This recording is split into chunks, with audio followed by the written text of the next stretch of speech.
وما أرسلناك إلا رحمة للعالمين.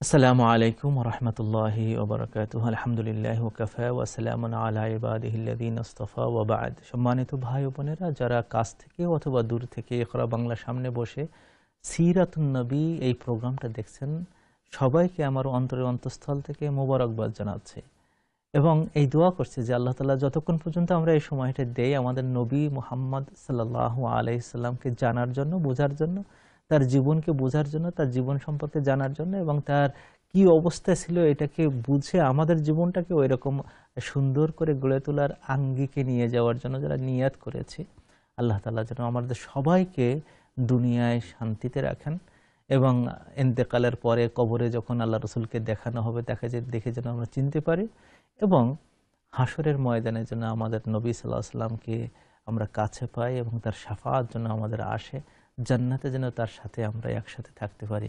এই দোয়া আমরা সবাই করি। আমি দোয়া করি আপনাদের জন্য, আপনারাও দোয়া করেন আমাদের জন্য এবং ইকরা বাংলার সাথে যারা জড়িত আছেন, যারা কষ্ট করতেছেন, সবার সাথে সবার জন্য আমরা এই দোয়া করি। সম্মানিত ভাই বোনেরা, আপনারা গত এপিসোডে আপনারা মনে করতে পারেন যে আমরা কোন জায়গায় থেমে গিয়েছিলাম। সেটা হলো নবী মুহাম্মদ সাল্লাল্লাহু আলাইহি সাল্লামের যে নাম রাখা হলো, আমাদের নবী মুহাম্মদ সাল্লাল্লাহু আলাইহি সাল্লামের দাদা আব্দুল মুত্তালিব তাকে এই নাম দিয়েছিলেন এবং এই নামটা কিন্তু আরবে সে সময় কোনো প্রচলিত নাম ছিল না। এর আগে কেউ মুহাম্মদ নামটা শুনেনি, মুহাম্মদ। এবং মজার কথা হলো যে তার দুটো নাম মানে বিভিন্ন ধর্মগ্রন্থে পাওয়া যায়। আপনি যদি ঈসা আলাইহিস সালামের ইনজিল পড়েন, সেখানে দেখবেন যে তার নাম সম্পর্কে বলা হচ্ছে যে প্রশংসাকারী, সেখানে আহমদ শব্দটা বলা হচ্ছে। আবার যদি অন্য ধর্মগ্রন্থ পড়েন, বিশেষ করে হিন্দুদের যে সমস্ত বেদগুলো আছে সেগুলোতে আমাদের নবী সাল্লাল্লাহু আলাইহি সাল্লামের নাম মুহাম্মদ বা মহম্মদ এই নামটাই আসছে, মানে প্রশংসিত এই নামটা আসছে। যা হোক, এই দুটো নাম কিন্তু আল্লাহ তাআলার পক্ষ থেকে দেওয়া এবং এই নামটা আসছে এরকম যে আব্দুল মুত্তালিবের মুখ থেকে এই নামটা প্রথম উচ্চারিত হলো মুহাম্মদ। আর তার মা আমিনা উনি যখন মানে এই সন্তানকে পেটে নিয়েছেন, সেখান থেকে এক রকম স্বপ্ন দেখতেন এবং বারবার দেখতেন যে তার পেটে একটা অলৌকিক সন্তান আসতেছে এবং এই সন্তানের নাম ওনাকে বলা হয়েছে, তার নাম রাখবে আহমদ। সেটাও ছিল একটা ইউনিক নাম, ইতিপূর্বে কোনো বাচ্চার নাম এই নামে রাখা হয়নি। তো উনি চাইতেন যে তার নাম আহমদ হোক। তো এটা বলেও ফেলেছেন যে এই ছেলের নাম আহমদ রাখার জন্য আমাকে বলা হয়েছে, তো এর নাম আহমদও। তো কেউ তাকে আহমদ বলে ডাকতো, কেউ তাকে মোহাম্মদ বলে ডাকতো। আপনাদের অনেকে জানা আছে যে অনেক সময় বাবা মা দুইজনই, অথবা দাদা একটা নাম রেখেছে, বাবা একটা নাম রেখেছে, মা একটা নাম রেখেছে, নানা একটা নাম রেখেছে, তখন মিলায়ে অনেকে নাম রাখে। আমাদের নবী মুহাম্মদ সাল্লাল্লাহু আলাইহি সাল্লামকেও এরকম কেউ আহমদ নামে ডাকতো, কেউ মুহাম্মদ নামে ডাকতো। এটা এই দুই নামই তখন পরিচিত ছিল এবং যেহেতু আহমদ নামটা মায়ের দেওয়া, এই জন্য মায়ের বলয়ের যে সমস্ত মানুষগুলো তারা আহমদ নামে ডাকতো। আর মুহাম্মদ নামটা দাদার দেওয়া, কাজে মক্কা ভূমির নেতৃস্থানীয় লোকের থেকে শুরু করে নিয়ে মোটামুটি সবাই জানতো তার নাম মুহাম্মদ। এই দুই নামেই আমাদের নবী সাল্লাল্লাহু আলাইহি সাল্লাম কিন্তু মানে পরিচিত হয়ে উঠছেন। আমি গত এপিসোডে আলোচনা করেছিলাম যে আল্লাহ রাসূল সাল্লাল্লাহু আলাইহি সাল্লাম যখন জন্মগ্রহণ করেছেন তখন কিছু অলৌকিক ঘটনা ঘটে যায়। তার মধ্যে একটা হলো যে আলো দেখেছিলেন হযরত আমিনা, যে তার কোল থেকে একটা আলো যেন বিচ্ছুরিত হয়ে ঝলকিত হয়ে উঠেছে। সেই আলো রোশনিতে তিনি দেখতে পেলেন মানে সিরিয়াতে লাল প্রাসাদের, যেটা বাইজেন্টাইন সম্রাটের যে প্রাসাদ ছিল, সেই প্রাসাদ উনি দেখতে পেয়েছেন। রোম সম্রাটের প্রাসাদ বলা হয়, এটা উনি দেখতে পেয়েছেন। এবং উনি দেখতে পেয়েছেন যে তার একটু হুঁশ ফিরে আসার সাথে সাথে দেখতে পেলেন যে তার ছেলে সেজদারত অবস্থায় আছে, সেজদার মতন করে পড়ে রয়েছে এবং হাতটা এমনভাবে যেন দোয়া করতেছে। এই অবস্থায়ও তিনি দেখলেন। এটা কিন্তু এগুলো মিরাকল। সাধারণত বাচ্চারা যেভাবে কাঁদে সেভাবে না কেঁদে উনি আরবি ভাষায় তার মুখ দিয়ে শব্দ আসতেছে, উম্মতের শব্দটা বেরিয়ে আসতেছে। এক অদ্ভুত সন্তান, এক অদ্ভুত সন্তান। অদ্ভুত সন্তান বিভিন্ন অর্থে। আরেকটা অর্থে এরকম যে এটা মানে বিভিন্ন ধর্ম মানে ইতিহাস গ্রন্থে এটা বলা হয়েছে যে উনি যখন জন্মগ্রহণ করেছেন তখন সিরিয়াতে মানে খসরু বা ইরানের যিনি রাজা ছিলেন তার যে প্রাসাদ ছিল, বিশাল প্রাসাদ ছিল, অনেক বড়। তার প্রাসাদের যে সমস্ত অলিন্দগুলো ছিল, মানে ব্যালকনি ছিল, খুব সুন্দর সুন্দর ব্যালকনি, স্বর্ণ দিয়ে তৈরি করা, মানে খিলান ছিল, বড় বড় পোস্ট ছিল, এইগুলো মধ্যে 14টা ব্যালকনি একবার ধপাস করে পড়ে গেল। আপনারা মনে করবেন না যে মানে প্রাসাদের কোনো জায়গা হঠাৎ করে ধসে পড়তে পারে। আসলে তো প্রাসাদ যখন মানুষ তৈরি করে, আপনারা তো দেখছেন যে মানে কত শত বছর, হাজার বছর পর্যন্ত এগুলো কিন্তু ওইভাবে থেকে যায়। আমাদের বাড়ি থেকে প্রায় 7-8 মাইল দূরে একবার এক পাহাড় কাটা শুরু করেছিল লোকজন, কাটতে কাটতে দেখে যে ওখানে একটা মসজিদের সন্ধান পাওয়া গেছে এবং ওই মসজিদের বয়স প্রায় 600 বছর। তো আমরা দেখলাম যে ওইভাবে রয়ে গেছে। এই ধরনের প্রাসাদ বা এই ধরনের জিনিসগুলো কিন্তু অনেক দিন টিকে থাকে। কিন্তু আল্লাহ রাসূল সাল্লাল্লাহু আলাইহি ওয়াসাল্লাম যেদিন যে সময় জন্মগ্রহণ করেছে ওই সময় শোনা গেল যে মানে ইরানের প্রাসাদ ভেঙে পড়েছে। হিসাব মিলিয়ে দেখা গেল যে যখনই উনি জন্মগ্রহণ করেছেন ঠিক একই সময়ে এই ঘটনাটা ঘটলো যে ইরানে প্রাসাদের 14টা মানে অলিন্দ বা ব্যালকনি এটা ভেঙে পড়লো। এটা একটা খুব দারুণ কথা, দারুণ মুজিজা, যেটা আসলে খুব কম ক্ষেত্রে আমরা শুনেছি। আমাদের নবী মুহাম্মদ সাল্লাল্লাহু আলাইহি ওয়াসাল্লামের ক্ষেত্রে হয়েছে, এটা কিন্তু মুজিজা ছিল। আর একটা হলো যে মানে মূর্তি পূজকরা আগুন মূর্তি এক ধরনের ছিল যে অগ্নি পূজক, কিন্তু মজুস বলা হতো। এরাও ইরানের মানুষ, এরা আগুনের পূজা করত। এই আগুনকে তারা শিখা অনির্বাণ বলতো। শিখা অনির্বাণ মানে হলো লক্ষ লক্ষ বছর ধরে এই আগুন নেভে না, চলে আসতেছে। মানে ওরা বলতো যেটা মানে পূর্বপুরুষ থেকে, মানে যেদিন থেকে ওদের মানে পূর্বপুরুষ মানে তৈরি হয়েছে সেদিন থেকে এই আগুন, এবং এই আগুন আজ পর্যন্ত কোনোদিন নিভেনি। কেউ বলেছেন 3000, কেউ বলেছেন 1000 বছর আগে থেকে এই আগুন চলে আসতেছে। তো আবার ওরা কেউ বলতো যে মানুষ মানে যেদিন থেকে তৈরি হয়েছে তার আগের থেকে এই আগুন চলে আসতেছে, সেই আগুনটা ওখানে আছে। এটা শিখা অনির্বাণ। অনির্বাণ মানে যেটা সবসময় চলছে, নির্বাণ হয় না, নির্বাপিত হয় না, যেটা কখনো বুঝে যায় না, নিভে যায় না। হঠাৎ করে মানে এই 1000 বা 3000 বা লক্ষ বছরের এই মানে জ্বলন্ত এই অগ্নিশিখাটা হঠাৎ করে নিভে গেল। নিভে গেলে তো এটা তো হইচই পড়ে গেছে গোটা ইরানের মধ্যে যে কি ব্যাপার, এই ঘটনা তো কখনোই ঘটেনি, যে এখানে সবসময় আগুন চলে আসতেছে, কাঠ দেওয়া আছে, জ্বলতেছিল, সেই আগুনের এই যে জায়গাটা বন্ধ হয়ে গেল, নিভে গেল, এর কারণটা কি? ওরা তারিখ মিলাই দেখলো, সময় মিলাই দেখলো যে ওই তারিখ এবং ওই সময়টা ছিল আমাদের নবী সাল্লাল্লাহু আলাইহি ওয়াসাল্লামের জন্মের সময়। এটাও একটা ইন্ডিকেট করতেছে যে এই অগ্নি পূজা, আগুনের পূজা আর বেশি দিন নেই। আগেরটাও যেমন ইন্ডিকেট করলো যে এই খ্রিস্টান রাজার এই যে রাজত্ব আর বেশি দিন থাকবে না, এটা শেষ হয়ে যাবে। তো এটা কিন্তু জন্মের সাথে সাথে এটা ঘটে যাচ্ছে। মানে সাওয়া নামক একটা জায়গা আছে, এটা হলো আপনার সিরিয়া এবং সৌদি আরবের মাঝখানে একটা জায়গা। এটা ব্যাপকভাবে সেখানে মন্দির ছিল, অনেকগুলো মন্দির ছিল, এবং সেখানে ওই যেমন আমাদের দেশে মানে ভারতের কিছু কিছু জায়গা আছে তীর্থস্থান বলা হয়, এইরকম যেখানে অনেকগুলো মন্দির দেখা যায়, এইরকম ওই জায়গাটা ছিল অনেকগুলো মন্দির, সাওয়া নামক এই জায়গাটা। তো এই মন্দিরগুলো হঠাৎ করে দেখা গেল যে বালুর মধ্যে মানে গেড়ে যাচ্ছে ওখান থেকে, এবং সব ভেঙে চুরে সব ওই বালুর মধ্যে চলে গেল। এটার সাথেও যখন ঘটনার তারিখ এবং সময় মিলানো হলো, তখন আল্লাহ তাআলার একটা বিশেষ ইচ্ছা যে এটা ওখানে মিলে গেল যে ওই সময় আমাদের নবী মুহাম্মদ সাল্লাল্লাহু আলাইহি ওয়াসাল্লাম আসছেন। তো এই যে ঘটনাগুলো প্রমাণ করে যে একজন মহামানব তিনি দুনিয়ায় এসেছেন। তিনি যে কেউ না, যার আসার মানে সময়কে কেন্দ্র করে অনেক ঘটনা ঘটেছে। আব্দুল মুত্তালিব তাকে কোলে করে নিয়ে যখন কাবায় তার নাম রাখা হলো মুহাম্মদ, উনি 7ম দিনে তার খাতনা দিয়েছিলেন। অনেকে বলে থাকেন যে আল্লাহ রাসূল সাল্লাল্লাহু আলাইহি ওয়াসাল্লাম নাকি জন্ম থেকেই উনি খাতনা করা অবস্থায় জন্মগ্রহণ করেছেন। এই কথাটা ঠিক নয়।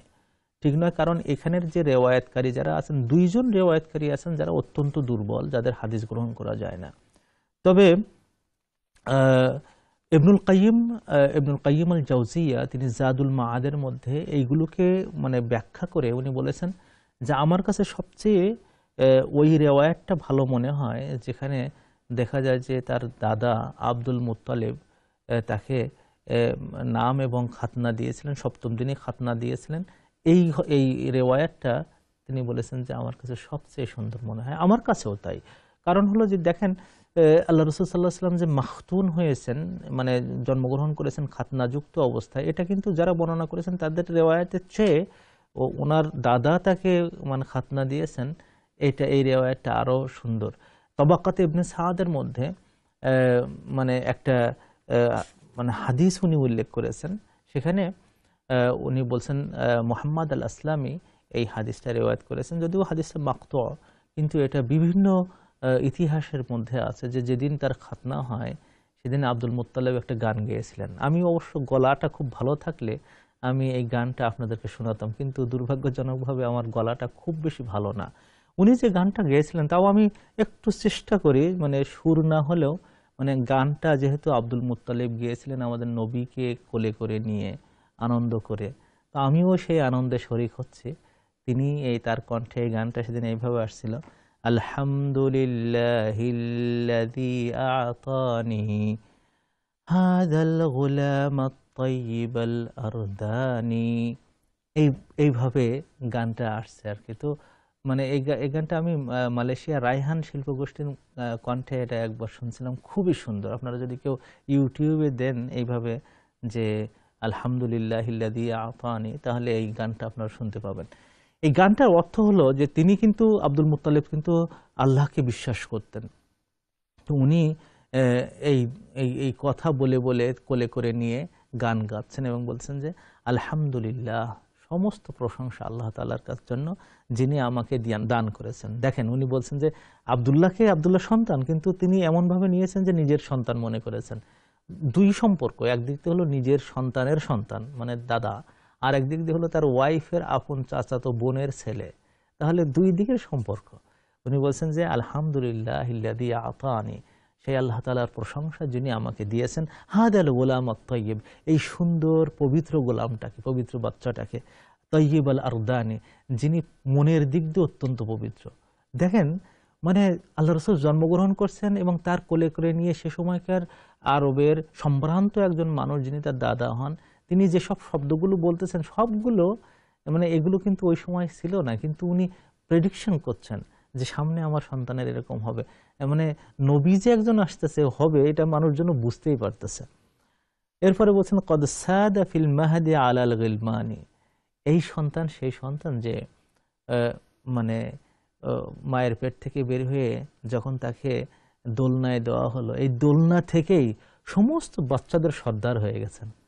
সুবহানাল্লাহ, কথাটা আসলে কিভাবে বললেন উনি, আমি তাজ্জব হয়ে যাই যে উনি তো ভবিষ্যৎ জানতেন না, কিন্তু কোলে করে নিয়ে সন্তানের চেহারা দেখে, তার অবস্থাটা দেখে, তার সন্তান আব্দুল্লাহর চেহারা অবস্থাও মনে করে উনি বলছেন যে সমস্ত সন্তানদের তিনি নেতা হয়ে গেছে। উঈদুহু বিল বাইতি ওয়াল আরকানি, আমি এই বিরব্বিল বাইতি ওয়াল আরকানি, আমি এই ঘরের যিনি মালিক এবং এই যে রুকনগুলো আছে, রুকনে ইয়ামানি, রুকনে শিমাল, হাজরে আসওয়াদ, যে রুকনগুলো আছে, এই রুকনের যিনি মালিক আল্লাহ তাআলা, তার কাছে এই ছেলের ব্যাপারে সাহায্য চাচ্ছি এবং তার শেল্টার চাচ্ছি।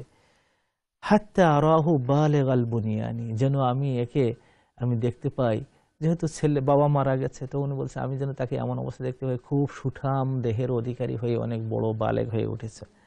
ওয়াঈদুহু মিন শাররি যী শানআনি, দেখেন মানে মনটা আল্লাহ তাআলা তাকে কিভাবে চেঞ্জ করে দিচ্ছেন মনের। এখন বলছে যে আমি আল্লাহর কাছে তো সাহায্য চাই, এর সাথে আরেকটা জিনিস সাহায্য চাই, সেটা হলো যে তার মনে হয় কিছু মানে শত্রু হয়ে যেতে পারে। এমন যদি হয় তার জীবনে কিছু শত্রু হয়ে গেছে, সেই শত্রুর অনিষ্টতা থেকেও আমি আল্লাহ তাআলার কাছে সাহায্য চাচ্ছি। মিন হাসিদিন মুত্তারিবিল আইনানি, এবং এমন কিছু লোক থাকবে হয়তো তাকে নিয়ে হিংসা করবে এবং তাকে বেঁধে রাখার চেষ্টা করবে। এই ধরনের লোকদের অনিষ্টতা থেকে আমি আল্লাহর কাছে পানা চাচ্ছি। দেখেন এই গানটার মধ্যে একটা দোয়াও যেন এখানে ফুটে উঠলো, যে এই সন্তান যে কোনো সন্তান না, এই সন্তান অনেক বড় সন্তান। উনার নিজের সন্তান হামজা, উনি তো মাত্র কদিন আগে হয়েছে, তাই না? তাকে নিয়ে কিন্তু উনি এই গানগুলো গাইলেন না, ইনি গান গাইলেন মুহাম্মদ সাল্লাল্লাহু আলাইহি সাল্লামকে নিয়ে। আরবে সে সময় নিয়ম ছিল যে যারা অভিজাত ঘরের সন্তান হয় তাদেরকে একটু এই মানে শহরের সংস্রব থেকে একটু দূরে রাখতেন। শহরে সবচেয়ে বড় সমস্যা হয় কোনটা, যারা মানে ক্যাপিটাল সিটিতে যারা বসবাস করেন বা বড় বড় শহরে যারা বসবাস করেন, দেখবেন যে এখানে করাপশন কিন্তু খুব বেশি থাকে। নোংরা, ভালো না, এরকম বিভিন্ন ধরনের লোক, চোর চারটা, বদমায়েশ যেমন আছে, ভালো লোকও তেমন আছে, সব মিশ্রিত হয়ে যায়। ল্যাঙ্গুয়েজটাও, আমি যখন ঢাকায় থাকতাম তখন যে কি ল্যাঙ্গুয়েজে আমি কথা বলতাম, মানে বিভিন্ন ধরনের, কখনো ঢাকাইয়ার যে মূল স্রোত আছে, কখনো নোয়াখালীর যে ভাষা আছে, কখনো বরিশালের যে ভাষার টান আছে, কখনো সিলেটের যে ভাষা আছে, কখনো চিটাগাংয়ের যে ভাষা আছে, সবগুলো মিলেমিশে একাকার হয়ে গেছে, একটা নতুন ভাষা হয়। তো এই ভাষাগত দিক, এরপরে মানে মানে শহরে মানুষ স্বার্থপর হয় বেশি। আমি তো চিন্তা করি পেতাম না যে পাশের লোক মারা যাচ্ছে, অসুস্থ হয়ে গেছে, একজন লোক মারাও গেছে, কিন্তু আমরা টের পাই না। এই যে কি ব্যাপার, কি হলো? এই যে লন্ডনে আমার প্রতিবেশী এরকম মারা গিয়েছিল, সে পেট ফুটে গন্ধ বের হলে তারপর আশেপাশে আমরা টের পেলাম যে ওর এই লোকটা মারা গেছে। তো এইরকম মানে শহরে কিন্তু এইরকম, মানে আমরা ছোটবেলায় গান টান শুনতাম, সেখানে বলতো যে এই যে শহরে যে দেখছো বড় বড় ঘর বাড়ি দেখতেছো, এগুলো সব এগুলো এখানে কোনো প্রাণ নাই। হ্যাঁ, শহরে প্রাণ নাই। তো এরকম মক্কার লোকেরাও, অভিজাত শ্রেণীর লোকেরা মনে করতো যে সন্তান বড় করতে গেলে এদেরকে সুন্দর হাওয়া, ভালো বাতাসে এবং সুন্দর জায়গায় যেখানে ভাষাটা এখনো সুন্দর আছে এবং মানুষের আচার ব্যবহারও। আমি যখন গ্রামে যাই আমি দেখি যে আল্লাহ, কত সুন্দর মানুষ, কত সুন্দর করে কথা বলছে, পাশে এসে কত আন্তরিকতা দেখাচ্ছে। এসবগুলো কিন্তু শহরে পাওয়া যায় না। তো ওই সময়কার অভিজাত ঘরগুলোতে সবাই তো পারতো না, যাদের সবার টাকা তো পয়সা ছিল না, যাদের টাকা পয়সা ছিল অভিজাত ঘরের ছেলেদেরকে তারা গ্রামে পাঠাতো, সেখানে ল্যাঙ্গুয়েজ সুন্দর করার জন্য, সেখানে যে সমস্ত আরব যে বৈশিষ্ট্যগুলো আছে, গুণগুলো আছে, সেই গুণগুলো নেওয়ার জন্য। তো এই জন্য আল্লাহ রসুল সাল্লাল্লাহু আলাইহি সাল্লামের ব্যাপারেও সবাই চিন্তা করতেছেন। এর মধ্যে ওনাকে দুধ খাওয়াবে কে? প্রথমে হযরত আমিনা, উনি 2-3 দিন দুধ খাওয়াইছেন। দুধ খাওয়ানোর পরে সুহাইবা, যার নাম আমি একটু আগে বলেছি যে সুহাইবা, উনি দাসী ছিলেন, ওনার একটা ছেলে ছিল, তার নাম ছিল মিস্তাহ। তো ওই একই সময় হয়েছে। তো উনি বলছেন যে ওই আমিনের কাছে যে যে আপনার তো দুধ খাওয়াতে কষ্ট হয়, তো ছেলেটা দেখে আমার খুব মায়া লাগছে, তো আমাকে দেন, আমার ছেলে দুধ খায় যখন, ও আমার কাছে থাকলো, আমি তাকে দুধ খাওয়াচ্ছি, আমি তাকে লালন পালন করি। তো হযরত আমিনা দেখলেন ঠিক আছে, অসুবিধা নেই, তুমি নাও, তোমার কাছে থাকো। তো সুহাইবা নামক এই দাসী, উনিও দ্বিতীয় মা, তার দুধ মা, যিনি তাকে দুধ খাওয়াইছেন এবং এটা বেশ কয়েকদিন যাবৎ দুধ খাওয়াইছেন। এই সুহাইবা কিন্তু হযরত হামজাকেও দুধ খাওয়াইছেন। তো এই দিক দিয়ে মানে হামজা এবং আল্লাহ রাসূল সাল্লাল্লাহু আলাইহি ওয়াসাল্লাম আবার মানে আপন খালাতো ভাই দুইজন, প্রায় আপন খালাতো ভাই, আবার কিন্তু চাচা, আপন দাদার ছেলে চাচা, আবার এই দুধ ভাইও হয়ে যাচ্ছেন, তাই না? দেখেন, এই জন্য হযরত হামজা যখন শহীদ হন, আল্লাহ রাসূল সাল্লাল্লাহু আলাইহি ওয়াসাল্লাম খুব কষ্ট পেয়েছিলেন। যা হোক, তো সুহাইবা উনি দুধ খাওয়াতে থাকলেন। এর মধ্যে থেকে বিভিন্ন এলাকা থেকে যারা দুধ খাওয়ায়, গ্রামের লোকেরা আসে, মক্কায় ঘুরে ঘুরে বেড়ায়, দেখতেছে বিভিন্ন জায়গায়। তো একবার বনু সাদ গোত্রের কয়েকজন মহিলা একসাথেই মক্কায় আসলো। এসে ওরা খুঁজতেছেন যে কোনো বড় লোকের ছেলে বা মেয়ে কেউ আছে কিনা যাদের দুধ খাওয়ানো হয়। তো সবাই ঘরে, মুহাম্মদ সাল্লাল্লাহু আলাইহি ওয়াসাল্লামের পাশে কেউ যেতে চায় না। হযরত আমিনা উনি একবার কোলে নিয়ে হালিমাতুস সাদিয়া নামে এক মহিলা আসছিলেন, ওনার আব্বার নাম ছিল আবু জুয়াইব। তো ওনাকে নিয়ে বললেন যে আমার ছেলেকে তুমি নেবা? তো হালিমা প্রথম পর্যায়ে একটু মাথা নাড়ালো যে না, একটু গরিব মানুষ, এ, টাকা পয়সা তো পাওয়া যাবে না। তো হযরত হালিমা তাকে রেখে তারপরে খুঁজতে থাকলেন, তো পায় না। পরে পাহাড়ের পাশে ও যেখানে তার স্বামী তাঁবু গেড়েছিলেন, সেখানে যে বলছেন যে কোনো বাচ্চা তো পাওয়া গেল না, তো একটা এতিম বাচ্চা আছে, তাকে নিয়ে আসবো? তো ওনার স্বামী আবু কাবিসা বলা হতো, বললো যে না থাক, ও গরিব মানুষ, দরকার নেই, সেই যখন তুমি কষ্ট করবো টাকা পয়সা হবে না, তো ফাও ফাও কষ্ট করে লাভ কি। তো উনি বললেন যে আমি আসছি বড় মন করে, খালি হাতে ফিরে যাব, তো আমি বাচ্চাটাকে নেই, তুমি কিছু মনে করো না। তো ঠিক আছে, তোমার যদি মন চায় তো তুমি নিয়ে এসো। হালিমা বললেন যে আমার কেন জানি মনটা বারবার বলল যে একটা ছেলে, তাকে এতিম বলে আমি রেখে যাব, তো আমার বুকে দুধ আছে, আমি ওকে নিয়ে যাই। তো উনি যে হযরত আমিনার কাছে জিজ্ঞেস করলেন যে ঠিক আছে, আমি তো আগে না করেছি, আপনি কি এখন দেবেন আমাকে? তো বলে ঠিক আছে, আপনি নিতে চাইলে নিয়ে যান। তো বাচ্চাকে হালিমার কোলে তুলে দিলেন। হালিমা তাকে নিয়ে বললেন যে আমার একটা গাধা ছিল, যে গাধাটা খুবই চিকন, কৃষকায়, হাঁটতে পারতো না। আর আমার একটা উটনি ছিল, যে উটনির মানে মানে পেটে কোনো সময় দুধ হয়নি, কোনো সময় বানে কোনো সময় দুধ আসেনি, এমন একটা উটনি নিয়ে আমি আসছিলাম। আর এত দুর্বল, কৃষকায় হয়ে গেছে যে আমাদের একজনকে নিলে সে আর বইতে পারতো না, একজন হেঁটে আসতাম, একজন উপরে উঠে আসতাম, এরকম উটনি। তো আমরা ওই বাচ্চাটাকে নিয়ে গেলাম, নিয়ে তারপর প্রথম ওই তাঁবুতে বসে, আমি তো অনেকদিন খেতে পারি না, আমার বুকে তেমন দুধ ছিল না। তো আমি নবী মুহাম্মদ সাল্লাল্লাহু আলাইহি সাল্লামকে কোলে নিয়ে আমি ডাইন পাশে আমি দুধ করলাম, দুধ দিলাম মুখে, দেওয়ার সাথে সাথে দেখলাম যে আমার বুকে প্রচণ্ড দুধ এসে গেছে, এত বেশি দুধ আসছে যে আমি তাজ্জব হয়ে গেলাম যে এটা কীভাবে হলো, আমি তো সকালবেলাও কিছু খাইনি, এখনও কিছু খাইনি, আর দুধ ছিল না, আমার নিজের ছেলে কষ্ট পেয়েছে, তো এ কেমন হলো। তো দুধে মুহাম্মদ সাল্লাল্লাহু আলাইহি সাল্লামের পেট ভরে গেল। তার নিজের ছেলেকে ধরলেন বাম পাশের স্তনে, তো সেখানে দুধ মুখে দেওয়ার সাথে সাথে এরকম দুধ আসলো, সেও এরকম খেয়ে বললো যে দুইজন এমন ঘুম দিচ্ছে যে আমরা তাজ্জব হয়ে গেলাম যে আরে খোদা, আমার তো দুধ ছিল না, এত তাড়াতাড়ি দুধ হলো কি করে, এটা মনে হয় কোনো আল্লাহ তাআলার ইঙ্গিত মনে হয় এখানে আছে। তো ওনার স্বামী বলেন যে ঠিক আছে চলো তো আমরা রওনা দেই, দেখি আমরা কিছু খেতে পারি কিনা, পানি ছিল। এরপরে উনি বলেন যে আমার স্বামী ওই উটের পাশে গেছেন ঠিকঠাক করার জন্য, দেখে যে উটের দুধের পালানগুলো খুব বড় হয়ে গেছে। উনি বললেন কি ব্যাপার, এই আশ্চর্য ব্যাপার, তো দুধ এরকম দহন শুরু করে দেওয়ার সাথে সাথে দেখছে যে অনেক বেশি দুধ আসতেছে।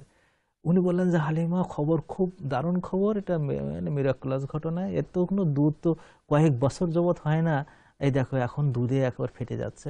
তো দুধ তুলে নিয়ে দুইজন খেলেন। হালিমা বললেন যে আমি বহু বছর এত বেশি পেট পুরে খাওয়ার আমার সুযোগ হয়নি, যেটা আমার প্রথম খাওয়ার মতন সুযোগ হলো। আমি খেলাম, আমার স্বামী খেলো, খাওয়ার পরে সাথে মেয়ে ছিল, সে মেয়ে সহ আমরা এই দুধ খেলাম, খেয়ে আমরা এবার রওনা দেব।